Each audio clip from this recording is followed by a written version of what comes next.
What's going on, guys? Last week, I published an article on my Medium account. If you guys are not following me on some of my other social media, I do produce content that is not always on YouTube. So all those links are down below if you guys do want to follow along on any of those.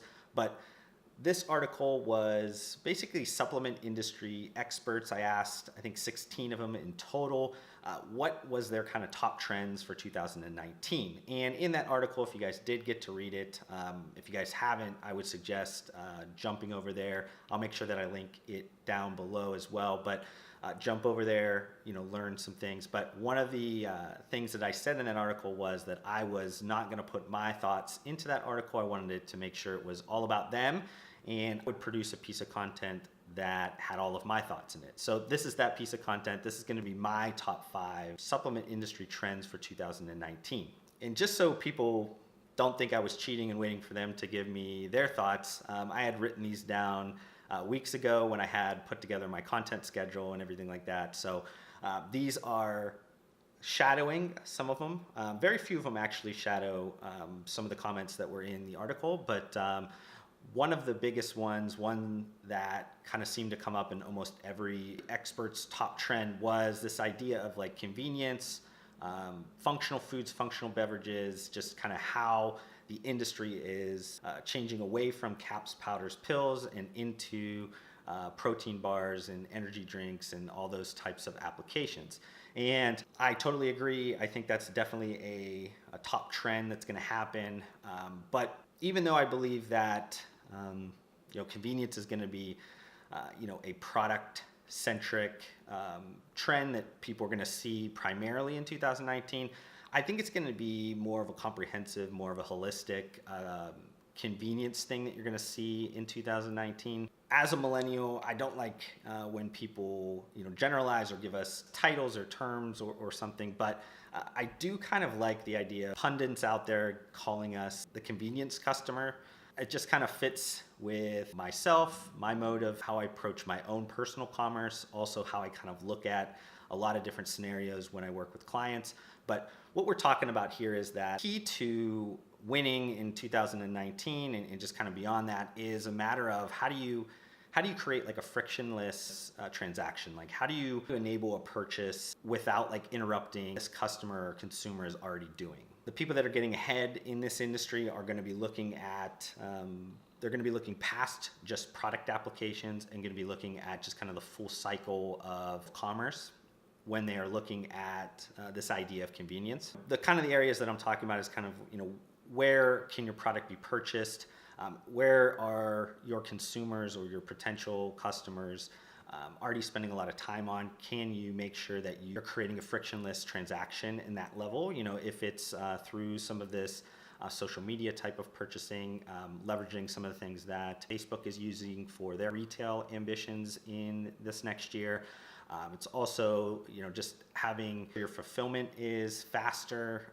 You're able to provide different flexibility for the consumer so they can kind of get the product when they want it, and making sure that you're always kind of thinking about this consumer base in a way that they're looking for this like do it for me type of mentality. They're not willing to kind of work through it themselves. So they're looking for simplicity. They're looking for a guided, personalized, customized type of a transaction that will help them save time to do the things that they like to do. Though some of the variables within this kind of convenience idea that I'm talking about will be kind of less seen throughout 2019 with all type of brands. I think a lot of them are quite a bit behind that. They're just going to be looking at the product side of things.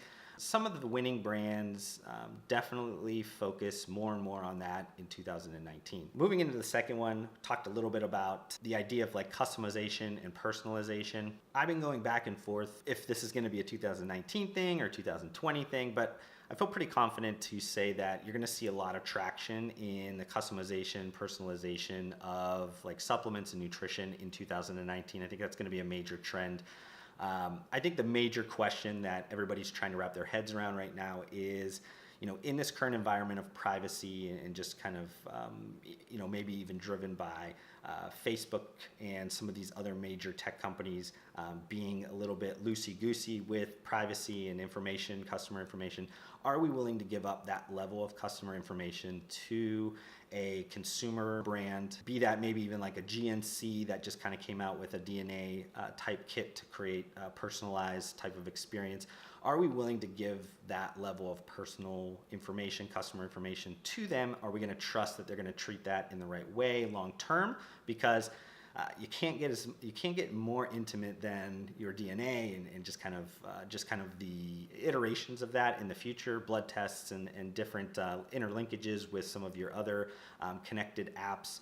I think that's the major question I have and why I've been teetering on this 2019 or 2020 type of a thing, but confident enough to say that you're going to see a lot of traction in it. What I'd argue is that a lot of the traction is going to be with kind of like this faux type of customization or personalization. It's not going to be a full level. It's not going to be what ultimately makes us a better human, I guess you could say, by having that level of customization or personalization. Most of these are going to be just like souped up databases that you get a questionnaire or some level of input form, you put some different answers, it kind of populates a SKU set that maybe does or does not have variations within the SKU set that maybe matches up with the answers you give.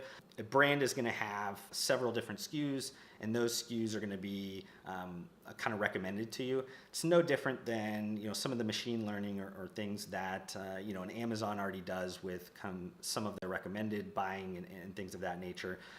But you're going to see a lot more brands talking about customization, talking about personalization, and how they can use that to better differentiate themselves in 2019. One area that was talked about a little bit, but I thought was going to be a lot bigger of a topic with some of the industry experts that I asked for that article was around CBD. And CBD to me is one of those areas that is going to be kind of crazy. I think the one maybe reason why a lot of them didn't talk about it is that there's still a lot of like regulatory unease within CBD.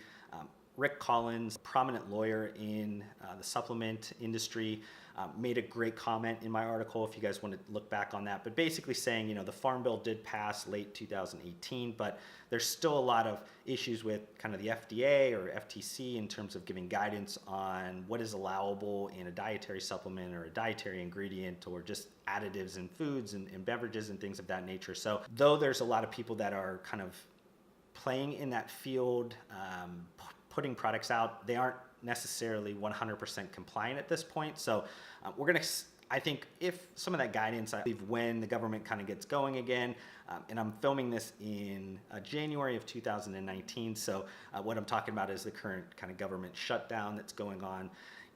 After that kind of gets sorted out and the employees kind of get back into their jobs and kind of get through some of the big issues, I think this is going to be one that is going to be quickly kind of cleared up. So I'm seeing this as a big trend in 2019. I think you're going to see just an explosion of products that get into the market. Even though right now it might seem there's a ton of them, I think you're going to be amazed at the amount of people and brands that kind of get into this because it's one of those ingredients that just doesn't come around too often. There's not these types of ingredients that have this effect sensory that CBD does or marijuana does. So when it gets completely legal, I think it opens up the floodgates and you're gonna see a ton of that. I had a buddy that was not in the industry make a comment recently and ask me about a specific CBD product that was added to protein, and he was saying, what is going on with this CBD stuff? Because I'm seeing it in oils, I'm seeing it in supplements, I'm seeing it in shampoo. Like, what's next? Like where does this end? Because it's feeling very bubble-like, it's feeling very snake oil-like, and I totally think that's going to continue. Unfortunately, I think there's going to be a lot of jokers that jump into this space, and it's going to take a while to get flushed out, but it's going to be one that you're going to see. That acronym CBD is going to be everything everywhere in 2019. My fourth trend is one that was not talked about at all from the industry experts, and this is around just Amazon's private label growth in the space. I spend a lot of time with looking at the industry from all different angles. So I think I probably pay attention to the Amazon world a lot closer than other people do. But what I'm talking about here is that, going into kind of mid 2018, there was only, I think, a less than one handful of like private label or exclusive type of brand relationships that Amazon had in kind of the nutritional supplements or functional food and beverages. There just wasn't a lot of activity that went on with Amazon's private labels in that kind of area. Then about 3-4 months ago, when the accelerator program, the private label exclusive, our brand, whatever you want to call it, I have tons of videos on that if you guys want to look back on that. When that kind of got announced, the floodgates started opening. You're seeing a complete kind of proliferation of brands. This is what, if people want to argue about too much competition or just a lot of brands jumping into the market, this is your battleground. This is where you need to be focusing a lot of your attention on, because you're going to see a ton of this happening. I think in those 3 or 4 months where the accelerator program was open, you went from about 4 or 5 private label exclusive brands up to over 2 dozen. So that was just in a couple months. I honestly think if we get up, we're probably going to get upwards of about 100 brands over 2019. You're going to see a ton of different products, a lot of easy ones, nutritional supplements, caps, powders, pills. You're also going to see a lot of functional foods. I'm hoping you're going to also see some functional beverages. I think that'd be interesting to kind of see what happens. But you're just going to see a lot more competition. And what makes it a little bit more important to look at the Amazon private label explosion over the private label explosion on any other kind of sales channel is that Amazon has the ability to give them preferential real estate and kind of run a lot of the marketing back end and make sure that these brands are set up for success, because in the accelerator program, there's some trigger effects that happen when brands do really well. Amazon actually starts to owns the intellectual property around those brands. So Amazon wants these brands to be successful. And because of that, you see them putting them in positions to win. So I think Amazon's private label explosion is going to be a huge trend in 2019 that's going to make a lot of different defensive or offensive strategic moves happen across the industry. And then the last one that I want to kind of talk about is the idea that the extremes of